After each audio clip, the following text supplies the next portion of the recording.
बोला पुंडलिक वरदेव हरी विठ्ठल. श्री ज्ञानदेव तुकाराम. पंढरीनाथ भगवान की जय. माऊली ज्ञानेश्वर महाराज की जय. जगद्गुरु तुकाराम महाराज की जय.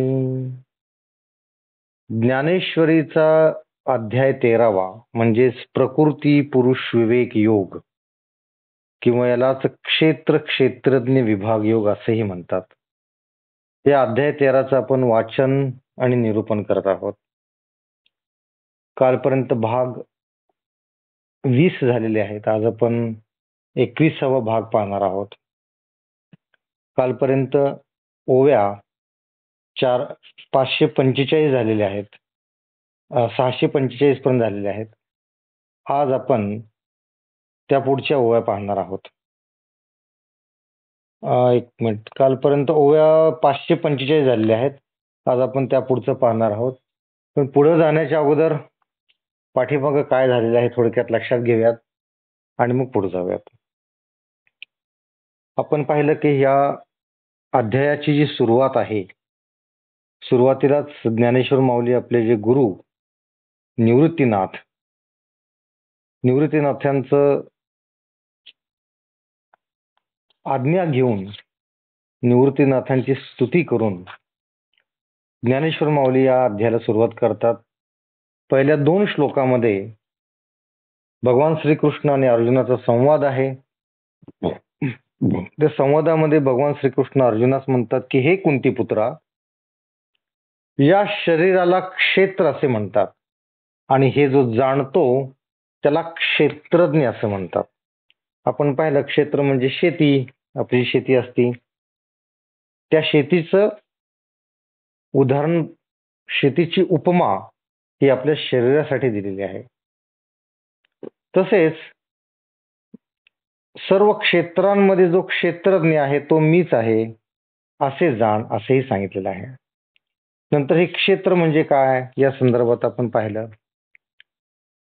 नंतर प्रश्न उरतो की या क्षेत्रावर, या शरीरावर कोणाची सत्ता आहे, तर ते बऱ्याचशा लोकांनी आपापल्या परीने समजून सांगण्याचा प्रयत्न केला. त्याच्यामध्ये कर्मवादी होते, सांख्यमतवादी होते, संकल्पवादी होते, तसेच स्वभाववादी होते व कालवादी होते. या प्रत्येकाने आपापल्या परीनं या क्षेत्रावर, या शरीरावर कोणाची सत्ता आहे हे सांगण्याचा प्रयत्न केला, पण ते निष्फळ ठरली. कोणाचंही थिअरी ही करेक्ट झालेली नाही. त्यानंतर विषय येतो तो म्हणजे हे क्षेत्र म्हणजे काय. भगवान श्रीकृष्ण अर्जुनास म्हणतात की मी तुला सांगतो आता की क्षेत्र म्हणजे काय आहे. हे सांगत असताना भगवान श्रीकृष्ण म्हणतात की हे जे क्षेत्र आहे हे 36 तत्वांपासून बनलेलं आहे, म्हणून याला शरीर किंवा क्षेत्र असं म्हणतात. त्यानंतर श्लोक नंबर 7 मध्ये सत्पुरुषाची लक्षणं आलेली आहेत. ती लक्षणं म्हणजे मनाची इच्छा नसणे, दांभिकपणा नसणे, अहिंसा, शांती, सरळपणा, आचार्य उपासना, अंतर्बाह्य सुचिरभूतपणा, स्थिरता आणि आत्मसंयम. हे सगळं आपण पाहिलेलं आहे. या श्लोक नंबर 7लाच आपण जवळजवळ 13 ते 14 भाग झालेले आहेत. त्यानंतर आत्ता जो 2-3 दिवसापूर्वी आपण जो श्लोक चालू केलेला आहे तो म्हणजे श्लोक नंबर 8. या श्लोक नंबर 8 मध्ये साधक कसा असावा किंवा साधकाची लक्षणं काय आहेत ते सांगितलेलं. साधक म्हणजे कोण? जो ज्ञानाची आस धरून भगवंताची आराधना करतो त्याला साधक असे म्हणतात. मग साधक कसा असायला हवा की पहिल्यांदा त्याच्यामध्ये वैराग्य असायला हवं. वैराग्य म्हणजे काय की विषयांची आसक्ती नसायला हवी. विषय वैराग्य पहिल्यांदा असायला हवं. मग या विषय वैराग्याच्या संदर्भात आपण पाहिलं होतं. आपण अजून थोडंसं ते परत त्याची उजळणी घेऊ आणि पुढे जाऊयात. की ज्याच्या मनात वैराग्याची जिवंत मदत आहे. कसं तर ओकलेले अन्न फिरून आपण खात नाही किंवा प्रेताला कोणी आलिंगन देत नाही किंवा विष खाणे हे कोणाला आवडत नाही. जळत्या घरात कोणी शिरत नाही आणि वाघाच्या दरीत वस्तीला कोणी जात नाही. सळसळीत लोखंडाचे रसात उडी कोण घेत नाही. अजगराची उशी कोण करून झोपत नाही. त्याप्रमाणे ज्याला विषयांचे नाव घेतलेले देखील खपत नाही, तो इंद्रियांची व विषयांची गाठ पडू देत नाही. म्हणजेच त्याच्या मनात वैराग्य ठासून भरलेलं असतं. असा मनुष्य साधक होऊ शकतो. म्हणजे पहिल्यांदा मनातून विषयांची आसक्ती काढून टाकायची आहे. विषय वैराग्य धारण करायचा आहे. ही पहिली पायरी आहे साधक होण्याची.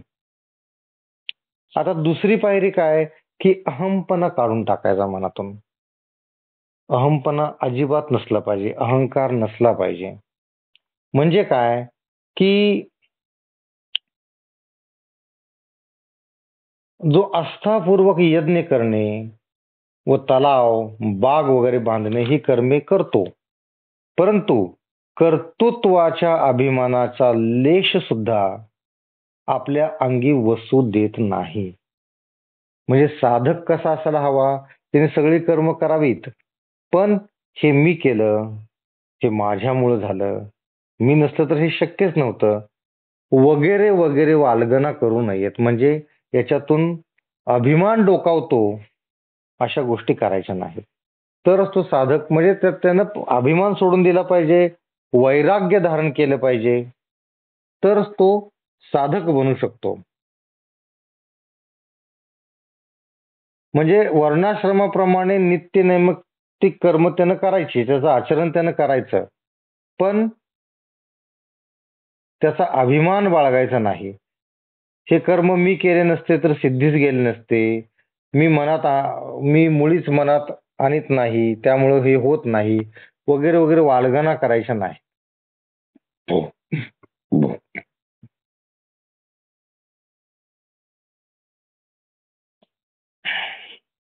तर कसं असायला हवं त्यानं, वृक्षासारखं.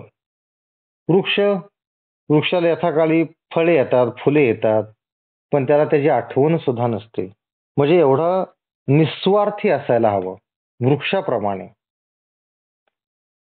ज्याप्रमाणे हारातील दोरी काढून घेतल्यावर त्याचे ऐक्य राहत नाही किंवा ऐक्य नाहीसे होते, त्याप्रमाणे त्याच्या आचरणातला आणि बोलण्यातला अहंकार नाहीसा झालेला असावा, तर तो निरंकारी होतो आणि असा मनुष्य साधक होण्यास पात्र असतो.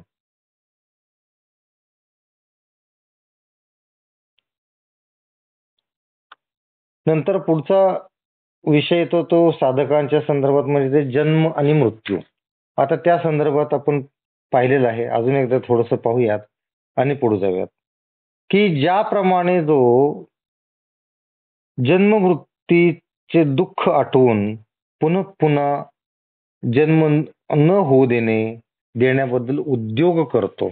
बघा की आपला जन्म होतो, जन्मल्यानंतर आपण आपल्या आयुष्यामध्ये बरीचशी कर्म करतो. त्यातली काही कर्म चांगली असतात, काही वाईट असतात. जोपर्यंत आपण अज्ञानी असतो त्यामुळे त्यावेळेस आपण बरीचशी वाईट कर्म करतो. जोपर्यंत अंगात तारुण्य असतं त्यावेळेस आपण अहंभावाने, अहंकाराने, जिद्दीने, रागाने बरीचशी आपल्याकडून वाईट कर्मे होतात. नंतर नंतर जसं समज येते त्यावेळेस मग आपण थोडीशी वाईट कर्मे आपल्याकडून होत नाहीत. पण पूर्ण आयुष्याचा विचार केला तर काही आपण वाईट कर्मे करतो, काही चांगली कर्मे करतो. मग चांगली कर्मे केली तर त्याचं फळ म्हणून दुसऱ्या जन्मी सुख मिळतं आणि वाईट कर्मे केली तर येणाऱ्या जन्मी दुःख उपभोगावं लागतं.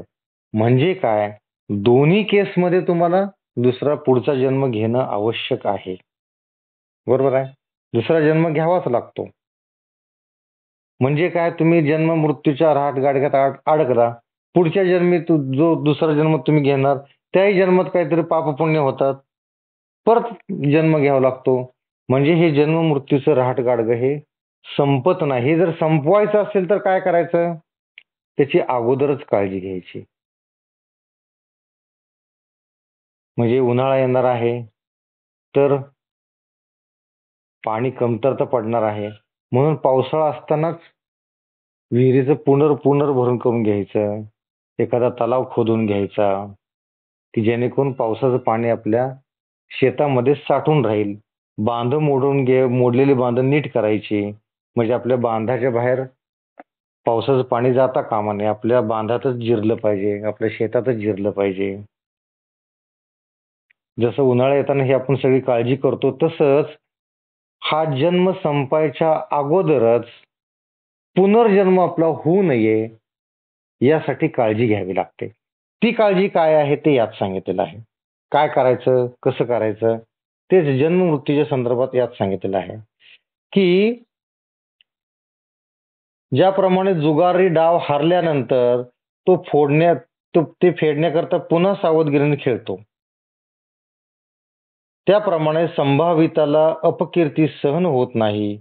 ज्याप्रमाणे संभाविताला अपकीर्ती सहन होत नाही, त्याप्रमाणे त्याच्या मनातून अशा अमंगल जन्माची लज्जा नाहीशी होते व पुढे येणारा मृत्यू जरी लांब असला तरी तो त्याच्याविषयी आजच सावध होतो. म्हणजे मृत्यू होणार आहे हे नक्की आहे. जो जन्मला त्याचा मृत्यू कधी ना कधी तर होणारच आहे. पण मृत्यू होऊस तोपर्यंत आपण जर निवांतच राहिलो, त्याला म्हणतात मृत्यूची तयारी करणं. तर मृत्यूची तयारी कशी करायची असती? तुम्ही म्हणाल की आपल्या घरच्यांना सांगायचं की माझं प्रेत इथं पुरा, माझी शेवटची इच्छा ही आहे. हे हे हे ही मृत्यूची तयारी नाही आहे. मृत्यूची तयारी म्हणजे मृत्यू येऊस तोपर्यंत आपण काय पुण्यकर्म करणार आहोत याला म्हणतात तयारी. ती तयारी अशी असायला हवी की याच जन्मात तुम्हाला मोक्ष मिळायला हवा, अशी तयारी असायला हवी. तर इथं तेच सांगितलेलं की मृत्यू येण्याच्या अगोदर, मृत्यू तर येणारच आहे पण आपण त्याच्या अगोदर सावध राहायला हवं.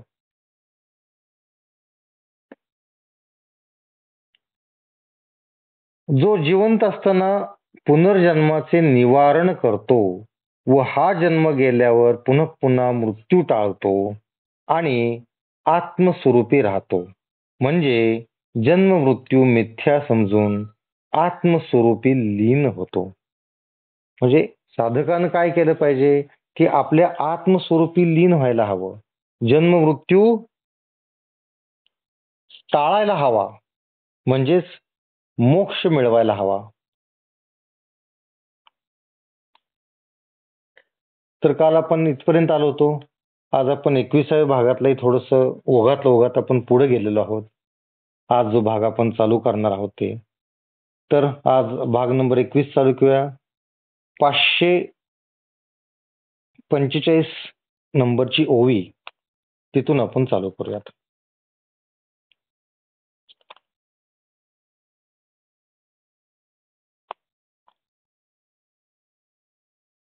पुढे येणारा ठावो, सांभाळी जे जैसा आवो, ओढन सुईजे घावो न लागताची, पाहेचा पेणा वाट बधा, तव आजीची होई जे सावधा, जेऊन वचे औषधा, धावीची जोयवी, एरवी ऐसे घडे, तो जळत घरी सापडे, तो मग पवाडे, कुहा खणो, चोढिये पांघरू गेला, तैसेनी जो बुडाला, तो बोंबेही सकट निमाला, कोण सांगे.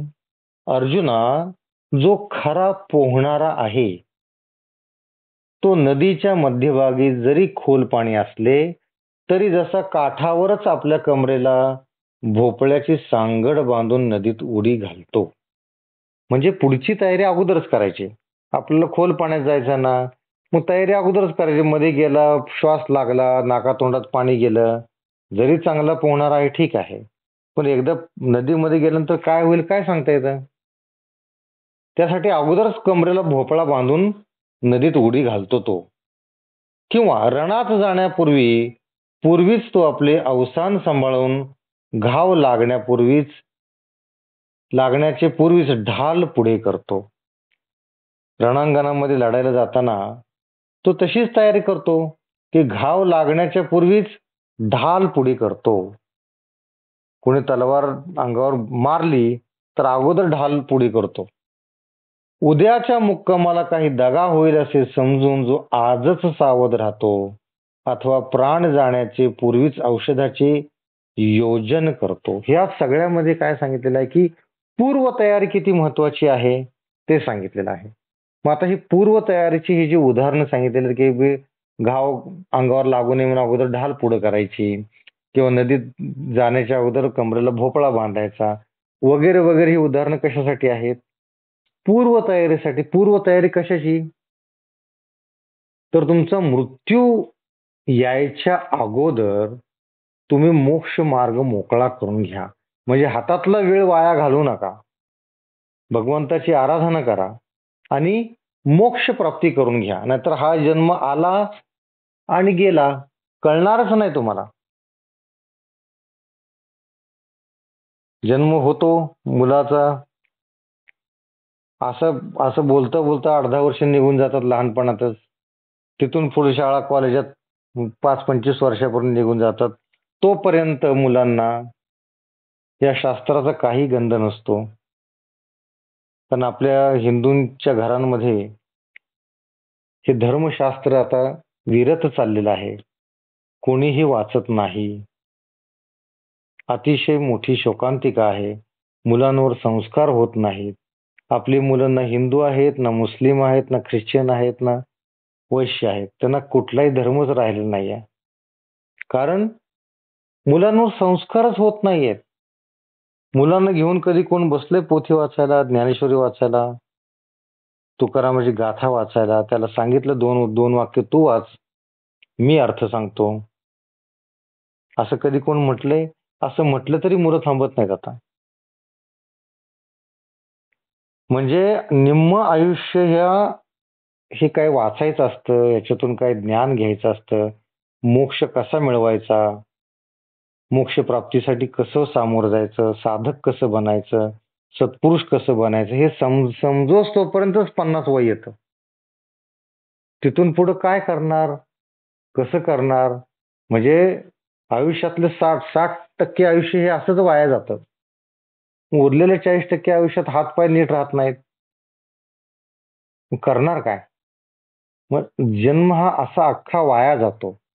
त्यामुळं ज्याच्या घरामध्ये सुरुवातीपासूनच मुलं लहान असताना शुभंकरोती होते, गणपतीची आरती होते, विठ्ठलाची आरती होते, ज्ञानेश्वरीचं वाचन होतं, वर्षातून एकदा यज्ञकर्म होतो, तुकारामाची गाथा वाचली जाते, नवनाथाचं पारायण होतं. अशा ठिकाणी मुलांना लहानपणापासूनच थोडं थोडं का होईना कानावर पडून समजायला लागतं की मोक्ष म्हणजे काय आहे, मोक्षाची तयारी करायची म्हणजे काय करायचं. ह्या गोष्टी अगदी 8-10 वर्षापर्यंत मुलांना समजून येतात. आणि मग तिथपासून तो पुढं तयारी करतो आणि मोक्षाच्या जवळ जातो, भगवंताच्या जवळ जातो. म्हणून आपल्या घरामध्ये सगळं असायला हवं, मुलांच्या कानावर पडायला हवं, मुलांना लहानपणापासून जवळ घेऊन बसायला हवं. आपण बस बाबा 5 मिनिटं, मी आरती म्हणतो तू टाळ्या वाजव. तो टाळ्या वाजवत वाजवत आपोआप आरती म्हणायला शिकतो.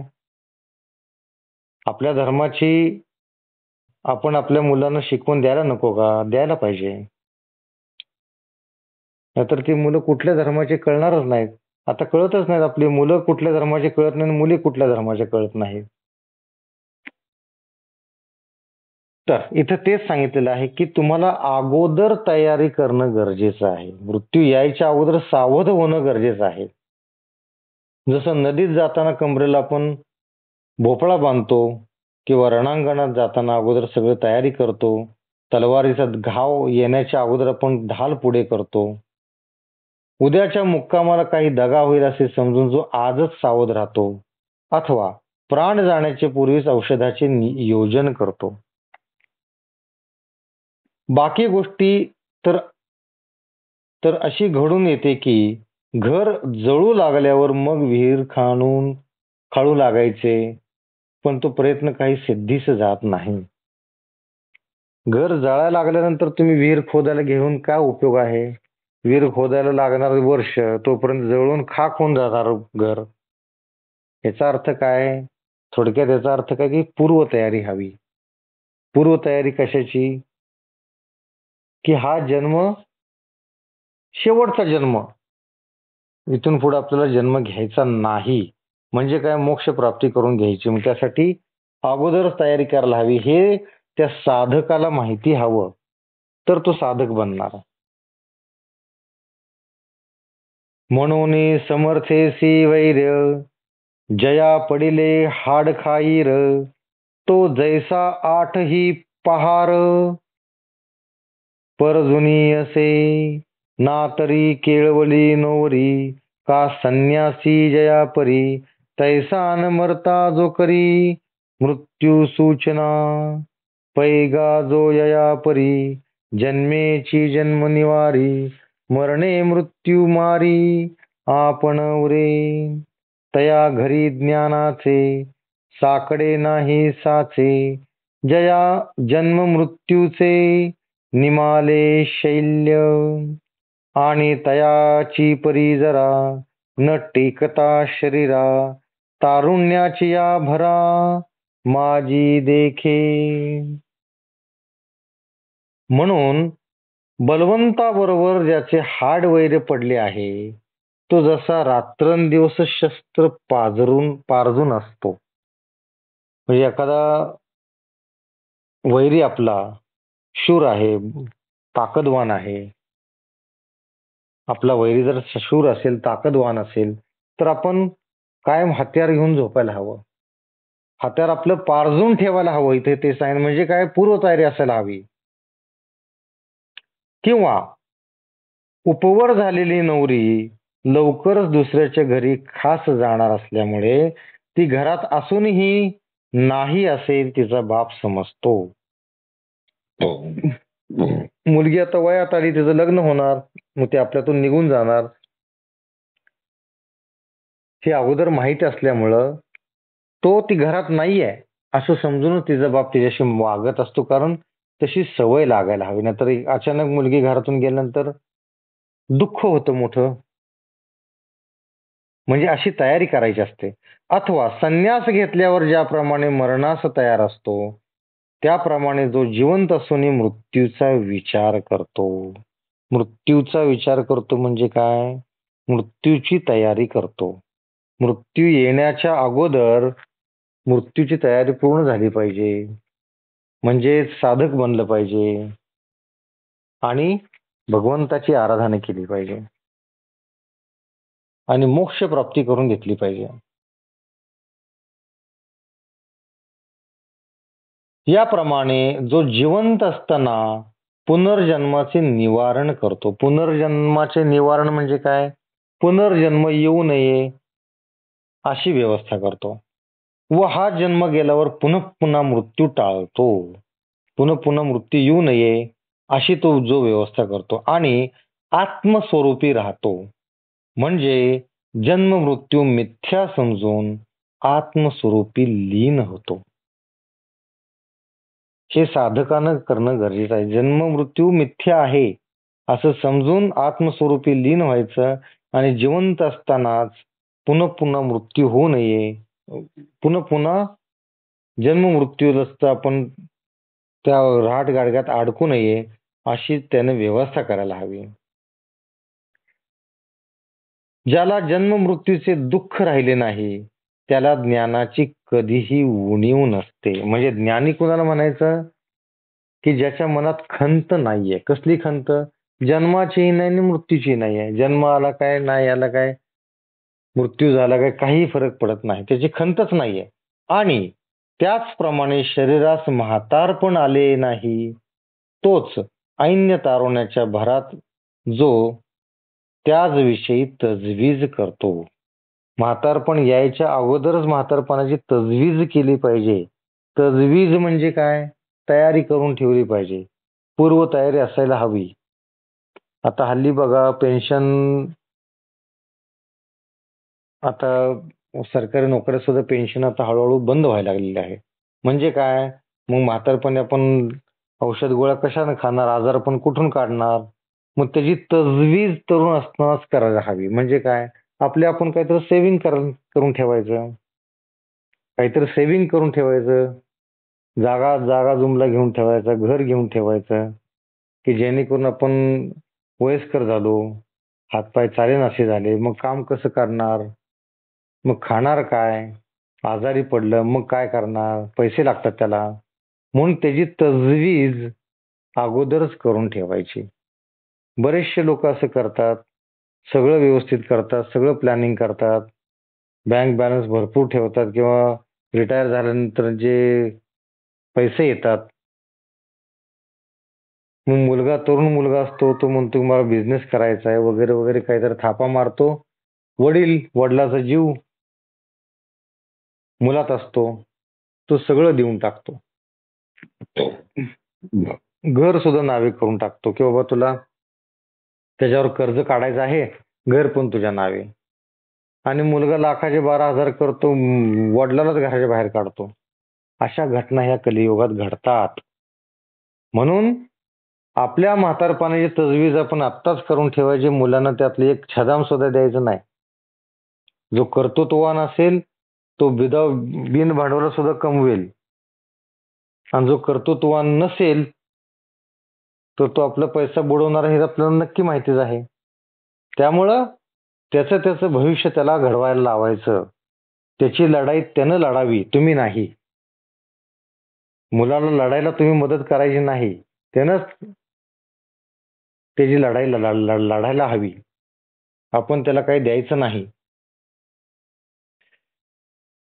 म्हणे आजीच्या अवसरी पुष्टी जे शरोरी, ते पाहे होईल काचरी वाळली जैसी. निदेवाचे व्यवसाय तेसे ठाकती हात पाय, आमंत्री राजाची परी हाय बळायया. फुलांची या भोगा लागी प्रेत टांगा, ते करेयाचा गुडघा तैसे होईल ओढाळाच्या खुरी. आखरू आते बुरी, ते दशा माझी या शिरी पावेल गा.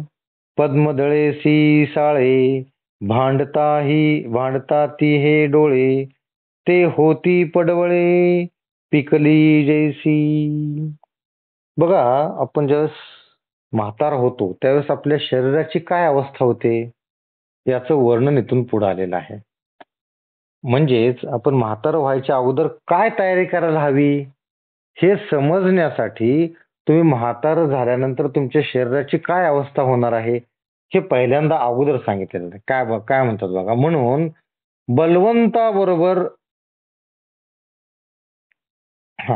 तो म्हणतो, आज मी तीच माझ्या शरीरात जी शक्ती आहे ते शरीर जरा प्राप्त झाल्यावर म्हणजे वयस्कर झाल्यानंतर वाळलेल्या काचरीसारखे होईल. वाळलेल्या काचरीसारखे होईल. दैवहीनाच्या खटपटीत व्यर्थ होतात, किंवा एखाद्या राजास प्रधान नसला म्हणजे जशी त्याची स्थिती होते तसे माझे हातपाय चालेनासे झाले म्हणजे या माझ्या शक्तीची स्थिती होईल. हळूहळू शक्ती निघून जाते वयस्कर जसं होईल तसं. कशी? तर प्रधान नसल्यानंतर राजाची कशी अवस्था होते तसं. दैवहीनाच्या खटपटी व्यर्थ होतात, किंवा एखाद्या राजास प्रधान नसला म्हणजे त्याची जशी स्थिती होते तसे माझे हातपाय चालेनासे झाले म्हणजे माझ्या शक्तीची स्थिती होईल. फुलाचा वास घेणारे नाक ते उंटाच्या गुडघ्याप्रमाणे बधीर होईल. उंटाचा गुडघा बधीर असतो माहितीये का? कारण त्याला उठताना बसताना गुडघाच वापरावा लागतो. त्यामुळे तिथली त्वचा जवळजवळ मृत झालेली असते. मग त्याला तुम्ही हळूच चिमटा काढला तरी त्याला कळत नाही. टाचणी टोचवली तरी कळत नाही. तर आपलं जे घाणेंद्रिय आहे म्हणजे नाक हे उंटाच्या गुडघ्याप्रमाणे बधीर होतं. आषाढ महिन्यात पावसाच्या झडीत ज्याप्रमाणे ओढाळ गुरांचे पाय चिखलाने कुजतात त्याप्रमाणे माझे शरीर होईल. आषाढ महिन्यात पावसाची झड येते, पाऊस भरपूर असतो आणि त्यामध्ये जे ओढाळ गुरे असतात, मोठी गुरं गाई म्हशी असतात, त्यांच्या पायात चिखल्या होतात. चिखल्या नावाचा रोग होतो. म्हणजे दोन खुराच्या मध्ये आळ्या पडतात. त्याला चिखल्या रोग होणं म्हणतात. चिखलात चालून चालून तिथली त्वचा मऊ होते. मऊ झाली की तिथं बॅक्टेरियल इन्फेक्शन होतं. इन्फेक्शन झाले की तिथं आळ्या होतात. मग ती गाय किंवा म्हैस लंगडायला लागली की समजायचं. तिचं खूर सुजतं, लाल होतं, त्यातून कधी कधी रक्त येतं. एक पाय उभा करून थांबती गाय, त्यावेळेस समजायचं की ह्याला लाळा रोग झालेला आहे.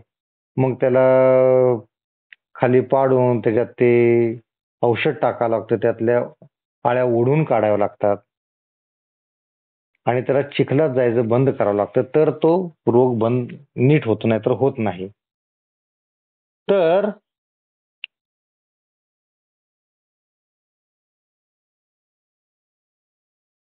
आषाढ महिन्यातील पावसाच्या झडीत ज्याप्रमाणे ओढाळ गुरांचे पाय चिखलाने कुजतात त्याप्रमाणे माझे शरीर होईल. माझे शरीर सुद्धा असंच होईल. जे माझे डोळे सांप्रत कमलपत्राची स्पर्धा करीत होते, माझे डोळे कमलपत्रासारखे आहेत, तेच पुढे पिकलेल्या पडवळाप्रमाणे निस्तेज होऊन खोल जातील. पडवळ पिकल्यानंतर कसं दिसतं तसे डोळे होतील. अजून काय काय होतंय वयस्कर झाल्यानंतर ते इथं आलेलं आहे. भुवईची पडळे, भुवईची पडळे, ओमथरी शिनसाळे, उरू उहिजेल जळे, आसू वाचेनी, जैसे बाभुळीचे खोड, गिरबडुनी जाती सरड, तैसे पिचाडी तोंड, सरकटी जेल, रांधवणी चुली पुढे, परे जन्मदती खातवडे, तैसीची ये नाकडे, बिडबिडती, तांबुले ओठ राहू, हसता दात दाऊ, सन्नागर मिरवू, बोल जेणे, तयाची पाहे या तोंडा, एले जळंबटाचा लोंढा, या उमळती दाढा, दाता सहित. भुवया वाळलेल्या सालीप्रमाणे डोळ्यावर लोंबतील. बघा, वय झालं की आपले भुवया डोळ्यावर येतात, लोंबतात व डोळ्यातून वाहणाऱ्या पाण्यामुळे ऊर कुजून जाईल. ज्याप्रमाणे सरड म्हणजे सरडा हा बाभळीच्या खोडावरून खालीवर आल्या गेल्यामुळे ते डिंकाने बुळबुळीत होते, त्याप्रमाणे थुंकीने तोंड भरून जाईल. स्वयंपाकाच्या चुलीपुढे खणलेल्या चरात ज्याप्रमाणे पाणी साचून बुडबुडे येतात. बघा, तुम्ही काही लोकांना माहिती असेल की पूर्वी ज्या चुली होत्या, चुलीच्या पुढे थोडस खड्डा असायचा. त्या खड्ड्यामध्ये आपण चुलीतली राख काढायची आणि मग लाकडं चुलीमध्ये घालून, गोवऱ्या घालून चूल पेटवायची. ज्यावेळेस चुलीचं काम संपतं, स्वयंपाक होऊन जातो, त्यावेळेस ती गरम राख त्या पुढच्या खड्ड्यामध्ये साठलेली असते. ती जागा पण गरम झालेली असते. त्यात जर पाणी पडलं तर अशी बुडबुड यायची बघा, बुडबुड बुडबुड बुड. कारण खालची जी गरम जी जमीन असायची त्याच्यावर पाणी पडले की त्याची वाफ होते. वाफ जाणार कुठून? बुडबुडाच्या मार्फत बाहेर निघून जाते. तर ते बुडबुड येतात. त्याप्रमाणे नाक शेंबडाने बरबटून जाईल. नाकातून शिंबूड येईल वयस्कर झाल्यानंतर. ज्या ज्या तोंडाचे ओठ मी तांबुलाने रंगवले, तांबुलाने म्हणजे पान, तांबुलाने रंगवतो हसताना दात दाखवतो व ज्याच्या योगाने मला उत्तम भाषण करता येते त्याच या तोंडाला लाळेचा लोंढा येईल व दातास कटदाडा पडतील. कर्ज झालेले शेतकी जसे बुडते, कर्ज झाल्यावर शेती जशी बुडते किंवा पावसाच्या झडी जनावरे उठवणीस येतात तशी जीभ काही केल्याने उचलणार नाही.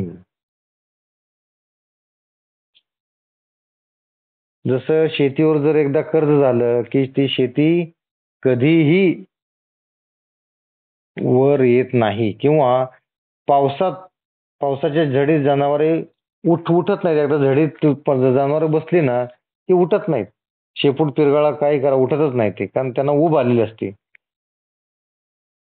तशी जीभ काय केल्याने उचलणार नाही. हे वय झाल्यानंतरच सगळं यात दिलेलं आहे. कुसळे कोरडी वारेनी जाती बरडी तैसी आपदा तोंडी दाढी येसी आषाढीचे निजळे जैसी झिरपती शैलाची मोळे तैसे खाडी होनी लाळे येती पूर वासेशी अपवाडू कानी अनुघडू पिंड गरुवा माकडू होईल हा तृणाचे बुजवणे आंदोळे वारे न गुणे तैसे येईल कापणे सर्वांगासी पाया पडती वेगडी हात वळती मरकुंडी बरवेपणा बागडी नाचविजेल. जशी वाळलेल्या गवताची कुसळे वाऱ्याने उडून जातात तशी दशा दाढीचे केसास येऊन लहान मुले ती उपटावयास लागतील. वयस्कर झाले की माणसाची दाढी पांढरी होते, मग ती कशी कुसळाप्रमाणे दिसते आणि लहान मुलं ती उपटायचा प्रयत्न करतात. आषाढ महिन्यातील पावसाच्या झडीने ज्याप्रमाणे पर्वताची शिखरे पाझरतात त्याप्रमाणे शरीरावरील खवंदातून पाझर सुटतील. तोंडातून शब्दाचा उच्चार होणार नाही व कानाने स्पष्ट ऐकू येणार नाही अशी या शरीराची वृद्ध माकडाप्रमाणे स्थिती होईल. वृद्ध झाले की असंच होतं. शेतातील पाखरांकरता उभे केलेले गवताचे बुजगावणे जसे वाऱ्याने सहज हलते तसे सर्वांग सहज हलू लागेल. म्हणजे अंगास कापरा भरतं म्हणतात, लकवा मारतो, तसं होईल. पायात पाय अडकतील व हात पाय कापू लागतील. याप्रमाणे सर्व शरीराच्या चेष्टांचे सोंग होईल. याप्रमाणे शरीर होईल की हातपाय आपोआप हालू लागतील. मलमूत्रद्वारे होनी ठाती खोकरे नवसिये होती इतरे माझिया निघरी देखोनी थुंकिला जगू मृत्यूचा पडेल पांगू सोयरिया उबगू येईल माझा स्त्रिया म्हणती विवसी बाळे जाती मूर्छी किंबहुना चिळसी पात्र होईल उबळीचा जगरा शेजालिया सोयलिया घरा शिवणी विल म्हणती म्हातारा बहुता ते हा. मलमूत्राद्वारे फुटक्या भांड्यासारखी होऊन आपल्या अवसाना बाहेर जातील आणि माझा अंत कधी होईल म्हणून जवळची मंडळी देवास नवस करतील. माझी अशी अवस्था पाहून माझा धिक्कार करील. मृत्यू लवकर येणार नाही आणि सोयऱ्या धायऱ्यांना माझा कंटाळा येईल असं म्हातारपण असतं. बायका मला पिशाच्च म्हणतील आणि ते ऐकून मुलांना माझी भीती वाटेल. फार काय सांगावे मी सर्व प्रकारे लोकांना चिळस येण्यास पात्र होईल. खोकल्याची उबळ रात्रभर ऐकून शेजारी पाजारी व सोरेधारी म्हणू लागतील की हा म्हातारा कितीकांना त्रास देईल न कळे.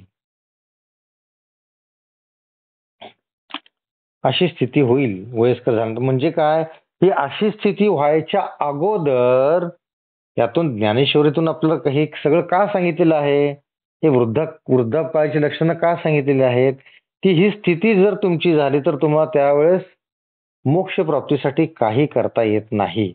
म्हणून आत्ता हातपाय ठीक असतानाच आपण सावध झालं पाहिजे, पूर्वतयारी केली पाहिजे.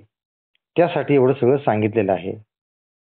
ऐसी दशा येईल पुढे, तै मन होईल वेडे, तव चिंतुनी ठेवी चोखडे आत्मज्ञान.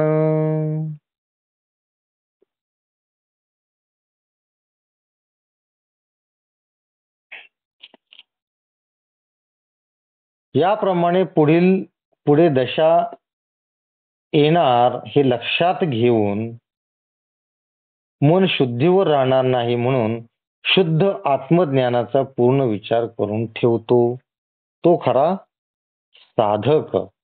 म्हणजे साधक सुद्धा त्याच्या जन्माचं पूर्ण प्लॅनिंग करतो, पूर्व तयारी करतो.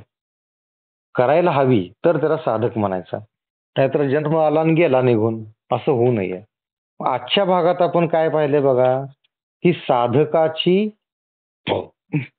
जन्म मृत्यूच्या संदर्भात त्यानं पूर्वतयारी कशी करायची हे आपण आज पाहिलं. तर आज आपण इथंच थांबूयात. उद्या भाग नंबर 22 आपण बघणार आहोत.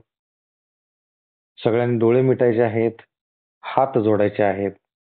बोला पुंडलिक वरदेव हरी विठ्ठल, श्री ज्ञानदेव तुकाराम, पंढरीनाथ भगवान की जय, माऊली ज्ञानेश्वर महाराज की जय, जगद्गुरु तुकाराम महाराज की जय, सर्व संतों की जय. जय जय रघुवीर समर्थ.